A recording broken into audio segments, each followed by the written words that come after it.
बस, बहुत हो गया। अब कुछ नहीं हो सकता। बाहर आ जाओ। ये कहानी इसी घर से शुरू हुई थी और खत्म भी इसी घर में होगी, आज ही।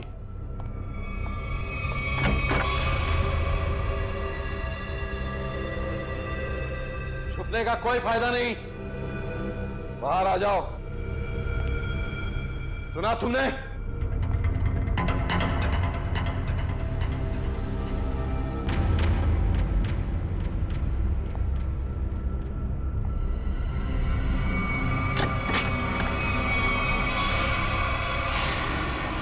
बहुत हो गया नकली रायमा बनने का नाटक।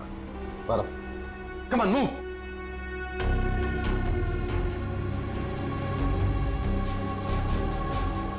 कौन हो तुम?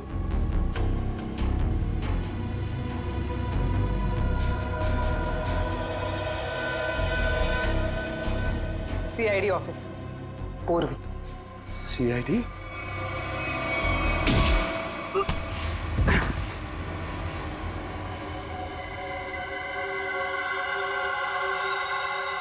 मैं और राइमा एक दूसरे से बहुत प्यार करते थे, इसलिए जब हीरोइन का रोल राइमा की जगह प्रीति को मिला तो तुम्हारे दोनों कानों से धुआं निकलने लगा है? हाँ, हम स्मृति को सबक सिखाना चाहते थे, इसलिए हमने उसके अतीत के बारे में रिसर्च शुरू की। राइमा को पता चला कि एक्ट्रेस बनने से पहले स्मृति ड्रग्स के कारोबार से जुड़ी थी।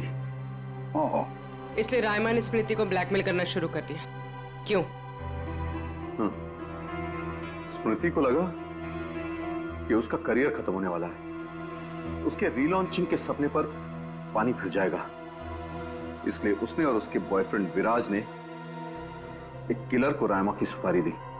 यह तो अच्छा हुआ कि उस किलर की गोली से रायमा नहीं मरी, बल्कि वो अपराधी खुद उस आग में जलकर मर गई। मुझे आपसे कुछ कहना है, समझ नहीं आ रहा कैसे कहूं। यार परेशान तो है वो। जब तुम बीती बातें भूल चुकी हो तो दया सर के बारे में बात करने से तुम्हें इतनी तकलीफ क्यों हो रही है? मैंने तुम दोनों को ये बताने के लिए बुलाया है कि मेरे और सिद्धार्थ की सगाई की डेट फिक्स हो गई है। तुम ये शादी किसी दबाव में तो नहीं कर रही हो ना? क्या डेट फिक्स हुई है एंगेजमेंट की? 28 सितंबर। श्रेया ने जो फैसला लिया है उसके पीछे कोई तो वजह है, पर क्या वजह हो सकती है?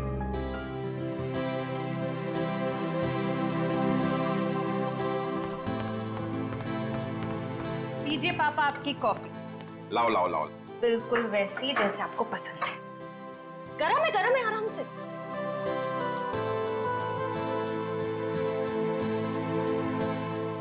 वाओ, मेरी बेटी जैसी कॉफी इस दुनिया में कोई नहीं बना सकता। वो तो है, लेकिन एक जमाने में मैं भी बहुत टेस्टी कॉफी बनाया करती थी।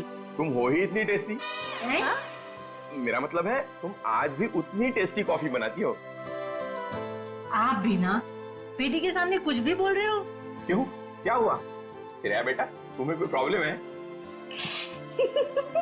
नहीं पापा, मुझे कोई प्रॉब्लम नहीं है। ये देखो। ना आप खाइए, मैं देखती हूँ।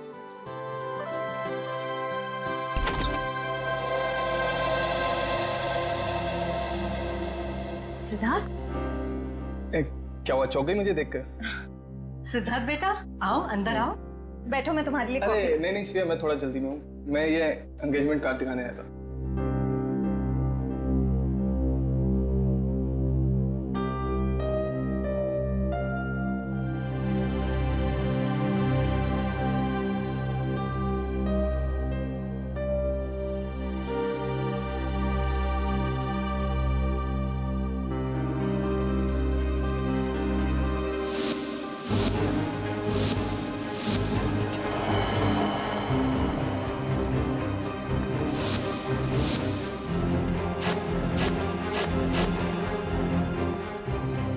कैसा लगा डिजाइन?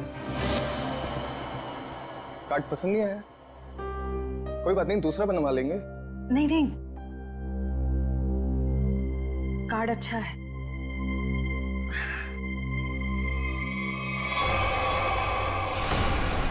चल चल चल चल चल चल चल चल, हम लोग इस बंगले में छुप जाते हैं। अरे इतने सभी नहीं यहाँ पर।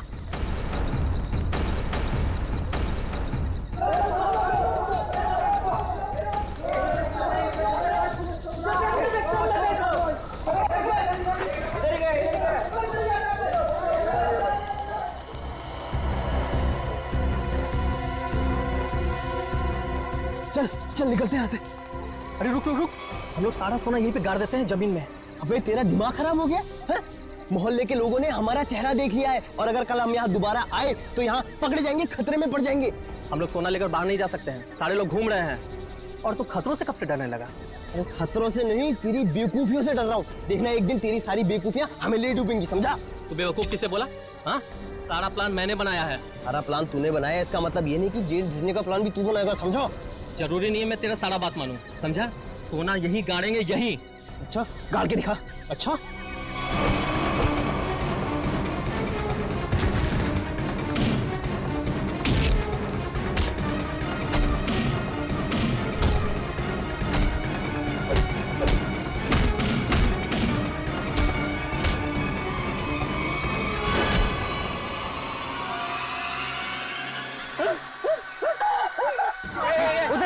उधर से आवाज है। चल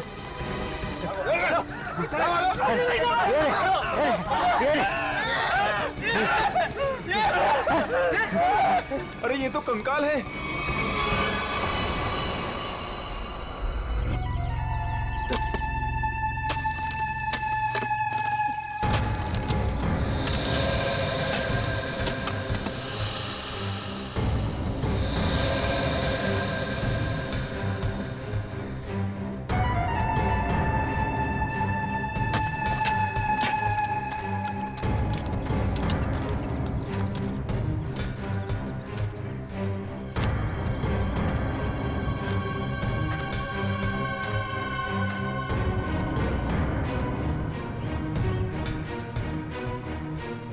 कैसा दिमाग होता है इन मुजरिमों का। खून करके मन नहीं भरा तो डिजाइन बना दी हड्डियों की। सचिन, तुम दोनों एक काम करो, घर के अंदर से अच्छी तरह से तलाशी ले, देखो कुछ ना कुछ मिलता है क्या। बॉस ये देखो, उस सिर पे रहने ये डिजाइन हाथ और पैर की हड्डियों से बना। ये देखो, ये पैर की हड्डी और ये हाथ की हड्डी। टांगों की हड्डियां अलग अलग लोगों की हैं। हाँ तारिका, अलग अलग इंसानों की है। बस मुझे लगता है कम से कम 2 लोगों का तो खून हुआ है यहाँ पर। सर, हाँ विक्रम। सर ये बाकी की हड्डियां मिल गई है, इन्हें यहाँ पे दफना के रखा गया था। एक एक हड्डी संभाल के उठाओ, हैं? एक एक हड्डी। ये देखो, जरा देखो, घर के अंदर कहीं खून के निशान मिलते हैं क्या?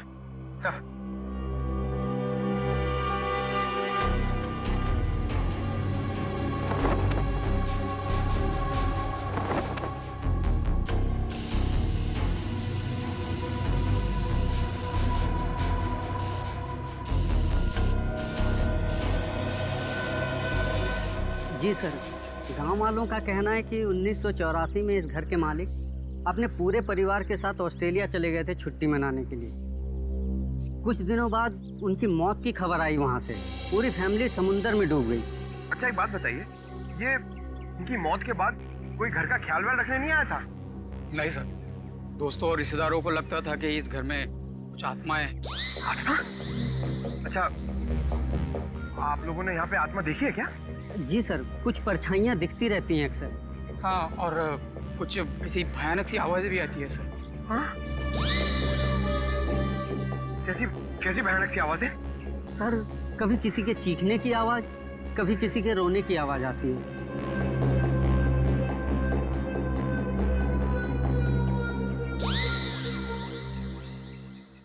सड़के, इन सारी हड्डियों को देखकर लगता है कि खून एक आदमी का हुआ है और एक औरत का भी। ये देखना, पेल्विक गर्ड, एक पेल्विक गर्डल किसी औरत की है। हाँ बस, लेकिन एक कमाल की बात है। क्या? इन सारी हड्डियों में किसी की भी खोपड़ी की हड्डी नहीं मिली। हो सकता है खोपड़ियां किसी और जगह पे छुपा कर रखी हो या फेंक दी हो सकता है ना। मयूर, विक्रम, काम करो, बंगले के आसपास का एरिया अच्छी तरह से छानो और ढूंढो, देखो, कुछ न कुछ तो जरूर मिलेगा। एक एक कोना भी मत छोड़ो। जाओ। Yes sir. ये बंगला बंद ही रहता है और आप लोग आसपास रहते हैं? जी सर। ये घर मिला था तुम लोगों को?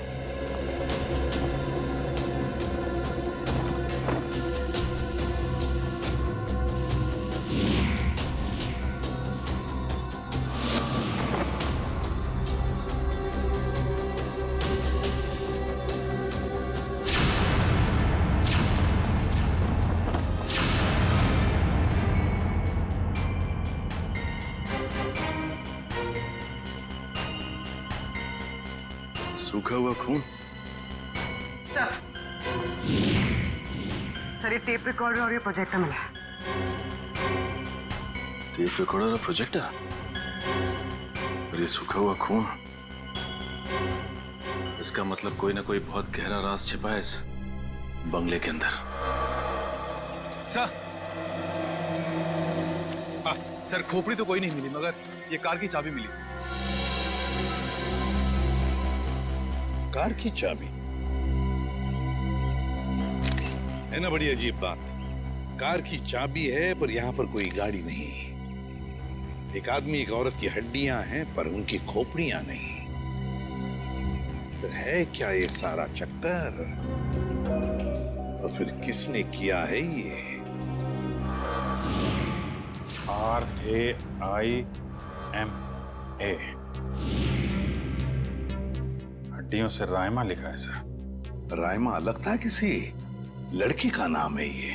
सर कहीं उसी लड़की का नाम तो नहीं जिसका हमें कंकाल मिला है? हो सकता है। सर अगर वो दो चोर लुटेरे वहाँ बंगले में छुपने के लिए नहीं जाते तो हमें कहीं पता ही नहीं चलता कि वहाँ दो मुर्दे गड़े हुए हैं। और ये भी पता नहीं चलता कि वहाँ पे एक आत्मा है। न जाने कितने साल पहले ये जुर्म हुआ है। और ताज्जुब की बात यह है सर कि खूनी ने लाशों को गाड़ा नहीं, बल्कि उनकी हड्डियों से ये डिजाइन बनाया। I mean, ये नाम लिखा रायमा।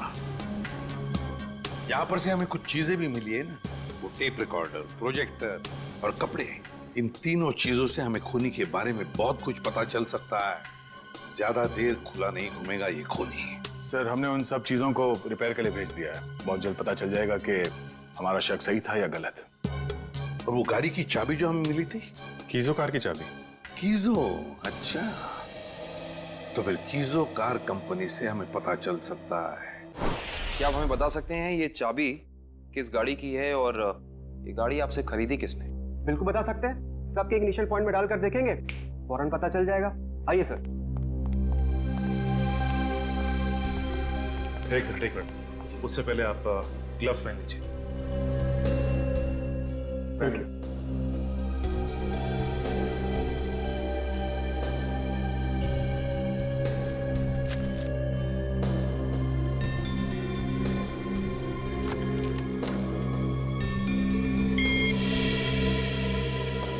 नहीं सर।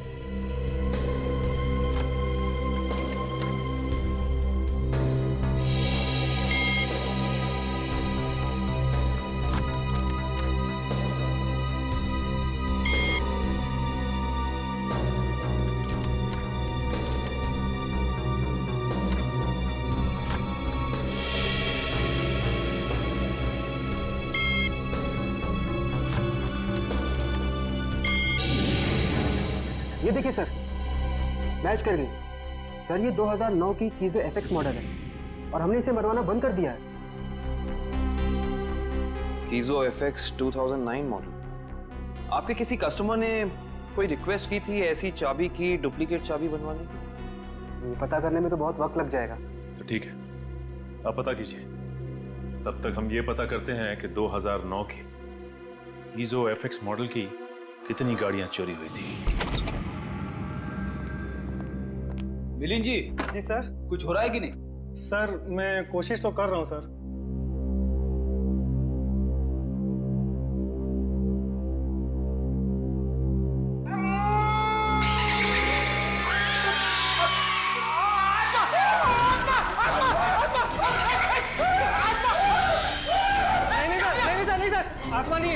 गलती से फेडर खुल गया था। भयानक आवाज। हाँ, ये वही रिकॉर्डर है जो आप लोग लेके आए थे, उसी में से आवाज आ रही थी ये। सर, ये आत्माओं ने शॉर्टकट मारना शुरू कर दिया है। ये अपनी आवाज यूज नहीं करती हैं, इस टेप रिकॉर्डर में आवाज डाल के यूज करती हैं। पंकज, ऐसा भी हो सकता है कि वहां पे कोई आत्मा हो ही ना, कोई इंसान ही ये सब खेल खेल रहा हो। बिलिन जी। जी सर। आपको इस प्रोजेक्टर से क्या फुटेज मिला? हाँ सर, एक मिनट। हेलो रचना, तुम नीचे खड़ी हो? ओके, तुम वहीं रुको, मैं आता हूं। सर सॉरी सर, मुझे किसी काम की वजह से नीचे जाना पड़ रहा है। आप लोग ये रिमोट लीजिए ना, आप लोग फुटेज देखिए, पर सर जरा ध्यान से। ध्यान से क्यों? क्योंकि सर ये फुटेज कमजोर दिल वालों के लिए नहीं है।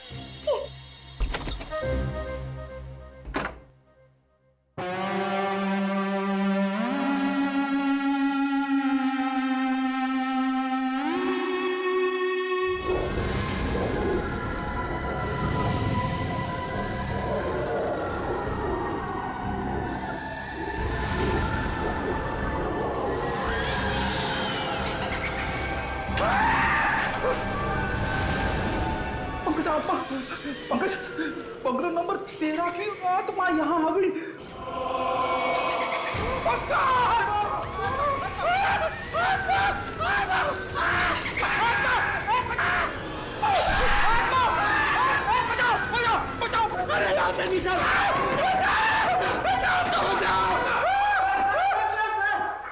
मैंने तो पहले कहा था सर, ये फुटेज कमजोर दिल वालों के लिए नहीं है। अरे, आपको क्या इतनी सी फुटेज मिली थी? हाँ सर, अभी तो यही फुटेज मिली है। अरे ये क्या कम है? पता नहीं एसीपी साहब क्या कहेंगे ये फुटेज देखकर। आप उनसे ये मत कहना कि हम दोनों डर गए थे। सर, मैंने तो उनको फोन करके सब कुछ बता दिया। हमारा अंदाजा सही निकला।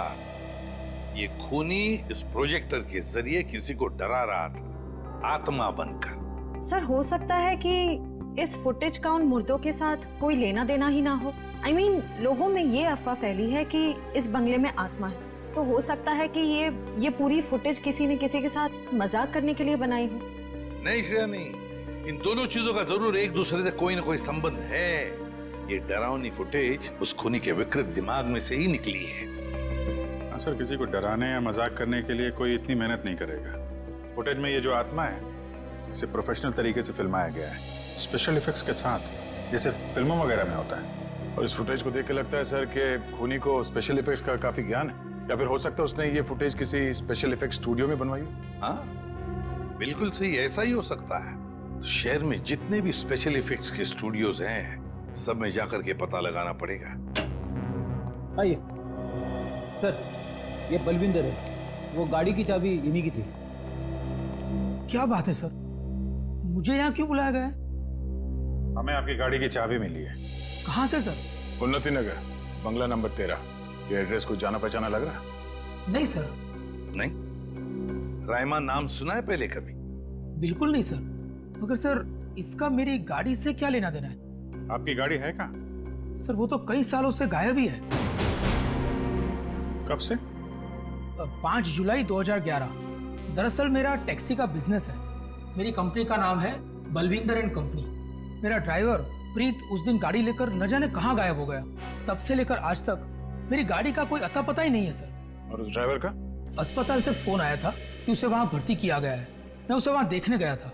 उसकी हालत बहुत खराब थी सर। आग लगने की वजह से उसका थोड़ा शरीर जल गया था। रहता कहाँ ये तुम्हारा ड्राइवर? सर, आजकल वो मानसिक चिकित्सालय में है। सर, वो बहुत गहरे सदमे में है। मानसिक चिकित्सालय? कौन से हॉस्पिटल में है वो? सर, पूना से 50 किलोमीटर आगे एक स्टेट मेडिकल सेंटर है, वहीं पर है। State medical centre?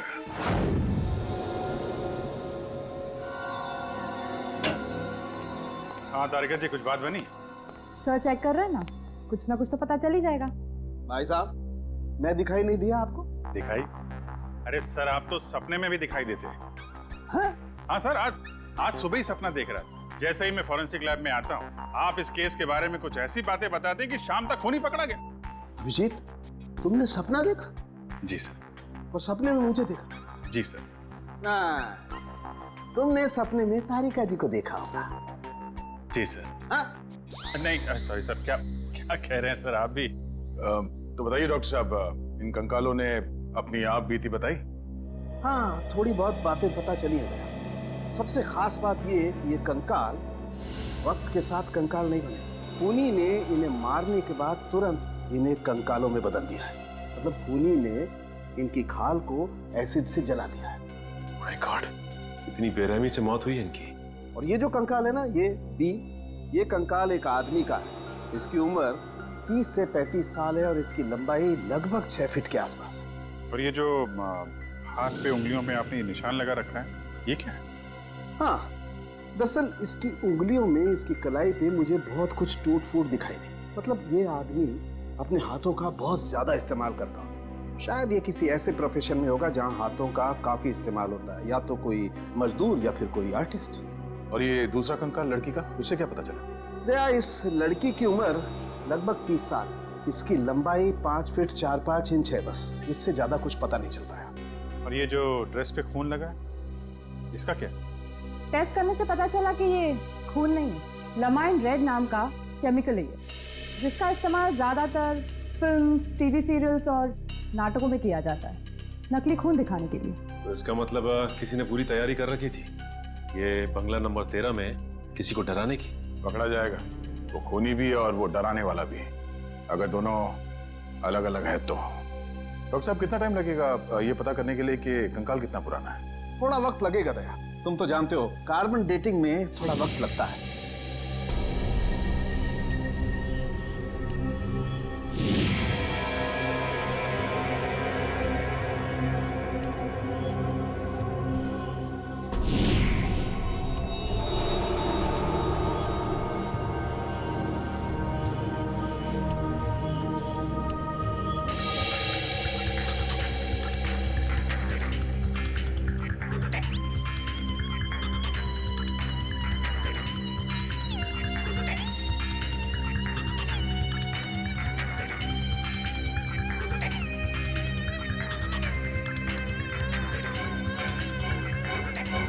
गुड, अब गणित शुरू हो गई है। अब पता लग जाएगा दरअसल इन लोगों की मौत कब हुई थी। सर, मुझे लगता है इन दोनों को एक साथ ही मारा होगा।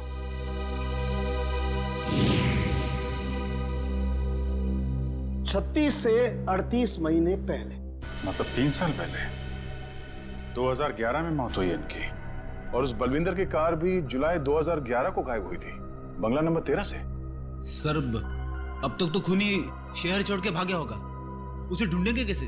भागने दो, कहां तक भागेगा? सीआईडी से नहीं बच सकता। Excuse me. जी, सीआईडी से। हेलो सर, मैं आप ही लोगों का इंतजार कर रहा था। अच्छा, जो फुटेज हमने भेजी थी उसके बारे में कुछ पता चला? हाँ सर, उसको चेक किया मैंने, और उसके सारे स्पेशल इफेक्ट्स हमारे स्टूडियो में ही हुए थे, लगभग 3 साल पहले। गुड। उस फिल्म का नाम क्या था? सर, फिल्म का नाम था आत्मा की चीख। हाँ, और सर वो फिल्म पूरी नहीं हो पाई थी। अधूरी फिल्म की फुटेज। सर, वो फिल्म तो अधूरी थी ही, साथ में हमें हमारा पूरा पैसा भी नहीं मिला। कौन से बैनर की फिल्म थी ये? प्रोडक्शन हाउस का नाम क्या था? सर, वो नए लोग थे और उस प्रोडक्शन हाउस का नाम था, 1 मिनट, हाँ सर, उसका नाम था magic media works. Magic media works. अब तो यही लोग बताएंगे कि इस आत्मा की चीख को लोग सुन के नहीं पाए। प्रीत की हालत में पिछले 3 सालों में बिल्कुल सुधार नहीं हुआ। उस वक्त किसी लड़की की आत्मा के बारे में बात करता था और आज भी करता है। सर, लड़की की आत्मा? अच्छा, पिछले 3 साल में जितने भी लोग प्रीत से मिलने आए थे उनकी लिस्ट चाहिए हमें। हाँ, हैरानी की बात यही है सर, पिछले 3 सालों में इससे कोई भी मिलने नहीं आया, सिवाय मिस्टर बलविंदर के, जो इनके इलाज का खर्चा उठा रहे हैं। बलविंदर? जी सर। ओके।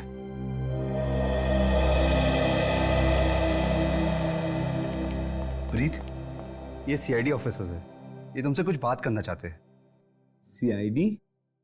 ये सीआईडी क्या होता है? सीआईडी का मतलब है दोस्त। और प्रीत, दोस्त किसे कहते हैं?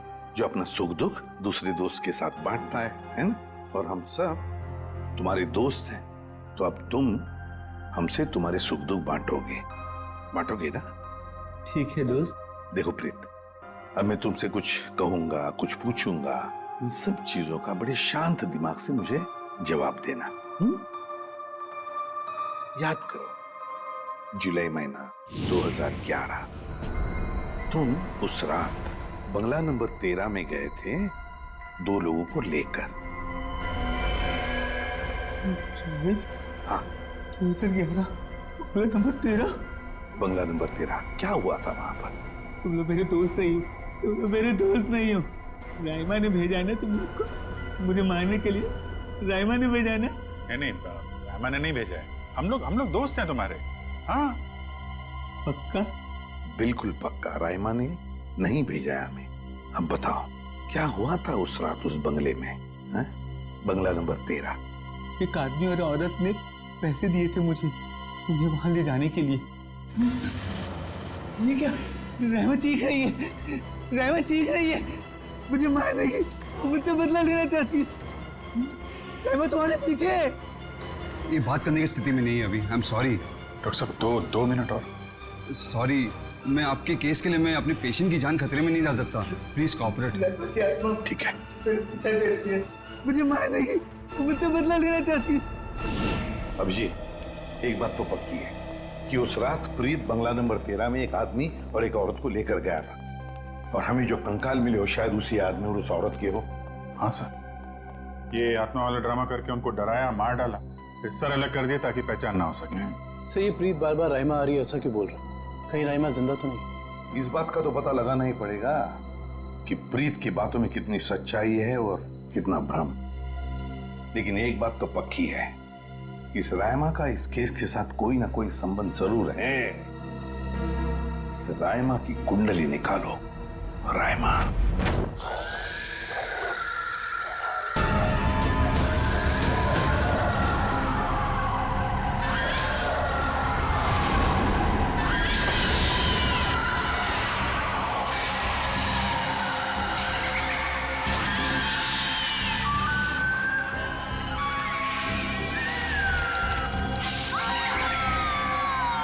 ये फुटेज आपको जिस बंगले से मिली वहां खून हुए? जी हाँ, दो खून। वैसे ये फिल्म की फुटेज आपकी है ना? जी हाँ। क्या बताऊं सर, बड़ी ही मनहूस फिल्म थी। 10 सीन ही शूट किए थे, फिर फिल्म बंद हो गई। और बंद होने के बाद इस फिल्म के सारे राइट्स मैजिक मीडिया बॉक्स के पास आ गए, if I am not wrong, है ना मिस्टर आलोक? अब इस तरह के फुटेज तो हमारे पास काफी पड़े रहते हैं, अब पता नहीं ये फुटेज उसके हाथ कैसे लग गए। मतलब आप भी मानते हैं कि ये फुटेज गलत हाथों में लग गए, जिसका उसने गलत फायदा उठाया और 2 खून किए?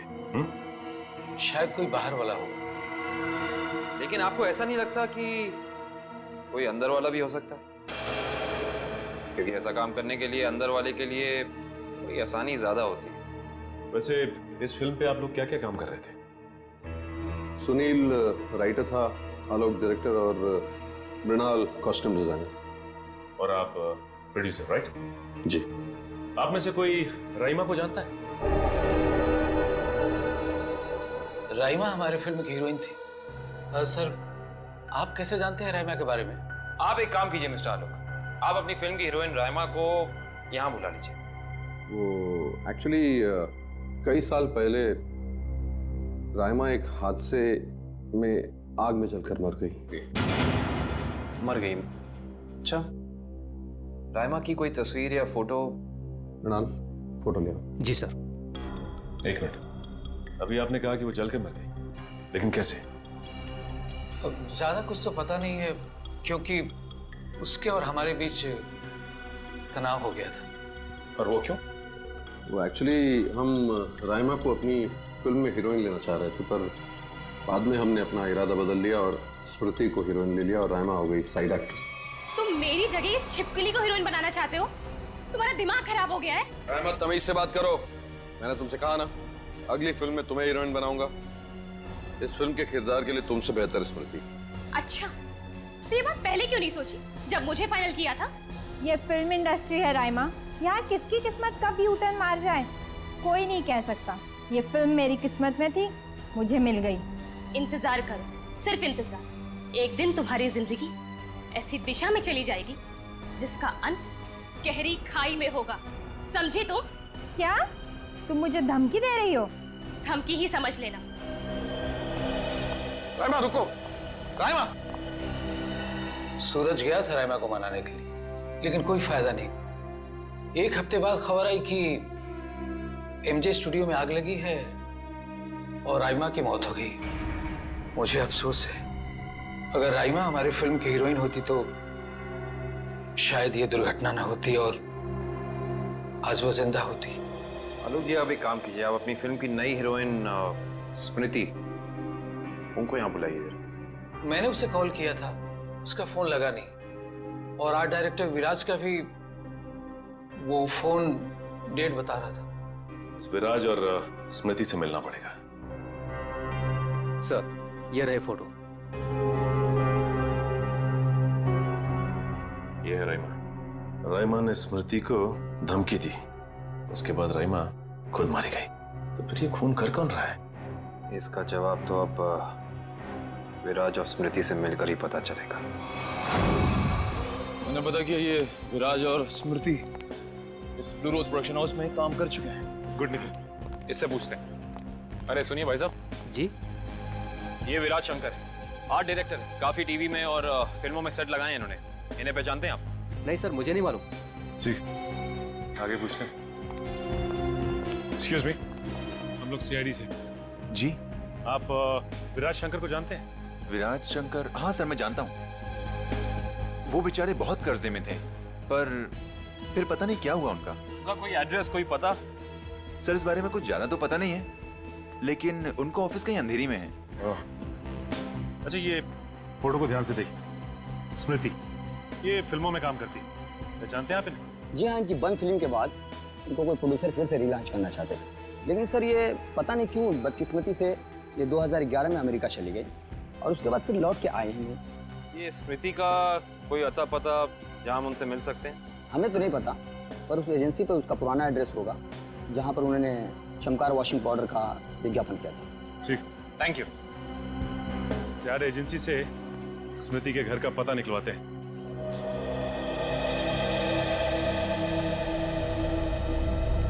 पुलिस की रिपोर्ट के हिसाब से राइमा इसी एमजे स्टूडियो में जलकर मरी है।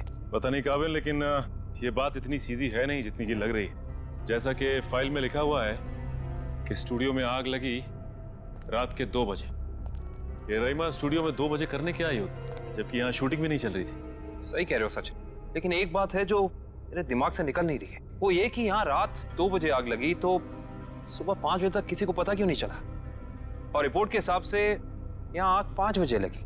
जिन पुलिस वालों ने इस केस की तहकीकात की थी उन्होंने जरूर कुछ गड़बड़ की है, तभी तो केस के 2 महीने के बाद उनका ट्रांसफर यानी कि तबादला हो गया था। हो सकता है निखिल, लेकिन उससे ज्यादा अहम बात यह है कि रिपोर्ट के हिसाब से यहाँ राइमा की एक हड्डी तक नहीं मिली। मतलब आग इतनी भयंकर थी। स्टूडियो को देख के ऐसा लगता नहीं है कि आग इतनी भयानक होगी कि चलने वाले का नामो निशान राख हो जाएगा। उससे भी अहम बात यह है कि ये स्टूडियो इस्तेमाल में नहीं था, यहाँ पे कोई शूटिंग नहीं चल रही थी। फिर राइमा यहाँ पे आई क्यों? इसका पता तो तभी चलेगा जब हम इस स्टूडियो को अच्छी तरह से छान मारेंगे। देखते हैं क्या मिलता है।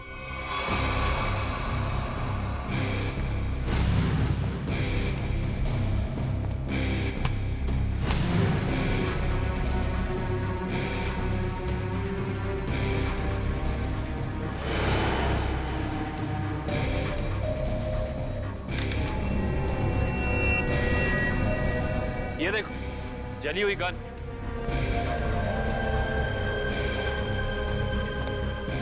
हाँ, ये तो पूरी पिघल चुकी है। पुलिस वालों ने लगता है अपना काम ठीक से किया नहीं, देखा नहीं इसे पहले। भी हो सकता है कि राइमा ये गन किसी को मारने के मकसद से लाई हो, या फिर हो सकता है कि कोई राइमा को मारने के लिए लाया हो। ये भी पॉसिबिलिटी है। जरूर कुछ है यहाँ, देखते हैं और क्या मिलता है।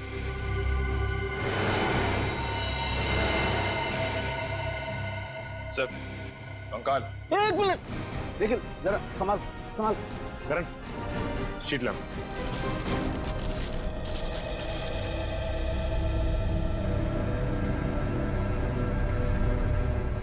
एक बार कंकाल, वो भी पूरी तरह से जला हुआ।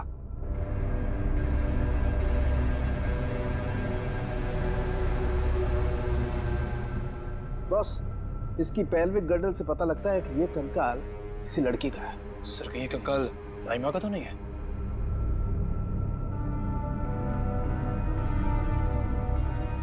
और इसकी लंबाई 5 फीट 6 इंच। और राइमा की लंबाई 5 फुट 3 इंच।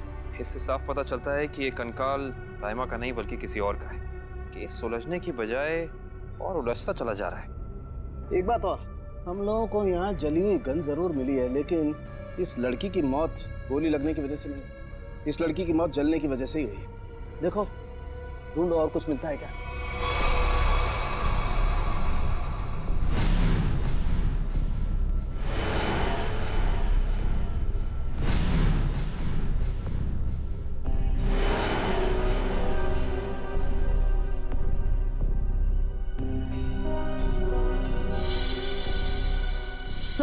सर ये देखिए सर, बाल बाल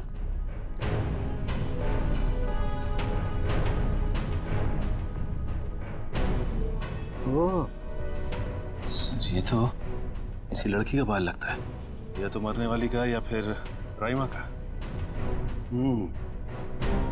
ये किसका बाल है? ये तो डीएनए के बाल। विराज, स्मृति, कहाँ हो तुम दोनों?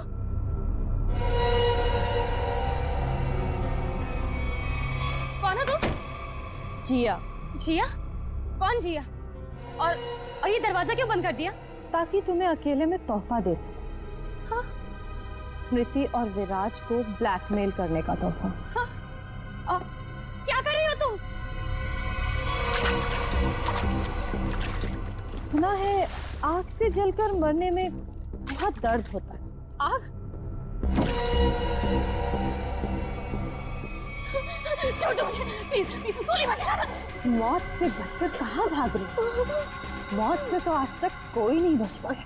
छोड़ दो मुझे, प्लीज छोड़ दो मुझे, गोली मत चलाना, प्लीज छोड़ दो मुझे, छोड़ दो मुझे। कोई आखिरी ख्वाहिश?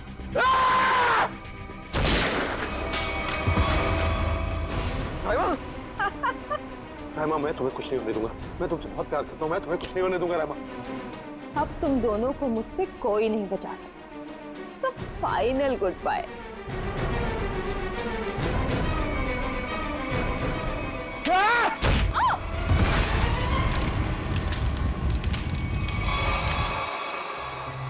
और राइमा, उसका क्या हुआ?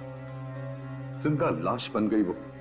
तब मैंने ठान लिया, अब मेरी जिंदगी का सिर्फ एक ही मकसद होगा, स्मृति और विराज की बर्बादी। मैंने उन्हें यकीन दिला दिया कि राइमा जिंदा है, इसलिए वो लोग यहां आए, उस ड्राइवर को लेके जिसने एमजे स्टूडियो में आग लगाई थी।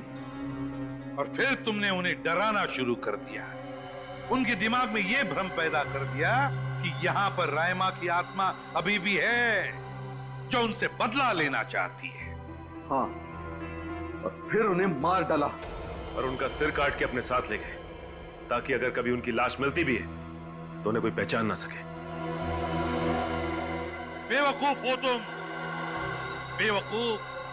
अगर कानून की मदद लेते तो उन दोनों को वैसे ही सजा होती, मगर नहीं, तुमने कानून को अपने हाथों में लिया, उन दोनों को बेरहमी से मार डाला। राइमा, उसका क्या? कभी सोचा तुमने?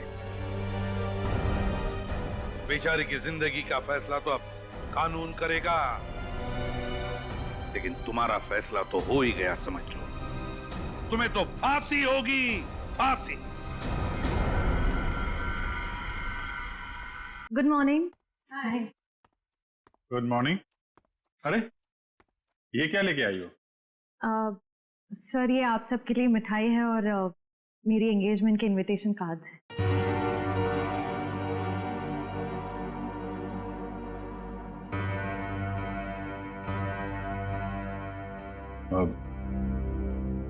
तारीख पक्की होगी? जी सर, 28 सितंबर। अच्छा। दो हफ्ते बाद ही है। काफी तैयारी करनी होगी आपको तो। सर ज्यादा कुछ तैयारियां करनी नहीं, सिद्धार्थ को भी मेरी तरह एक छोटा सा ही फंक्शन चाहिए था। ये तो बहुत अच्छी बात है। Congratulation Shreya. Thank you sir. चलो मुंह मीठा कराओ। हाँ श्योर।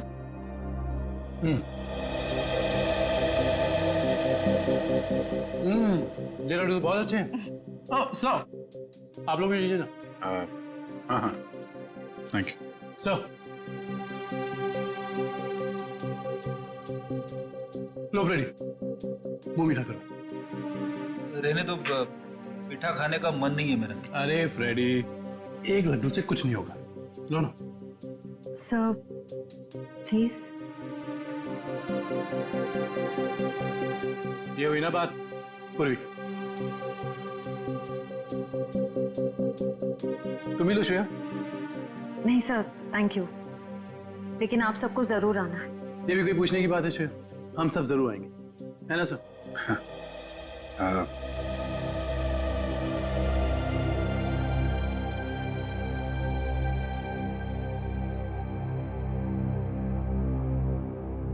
सर आप आएंगे ना?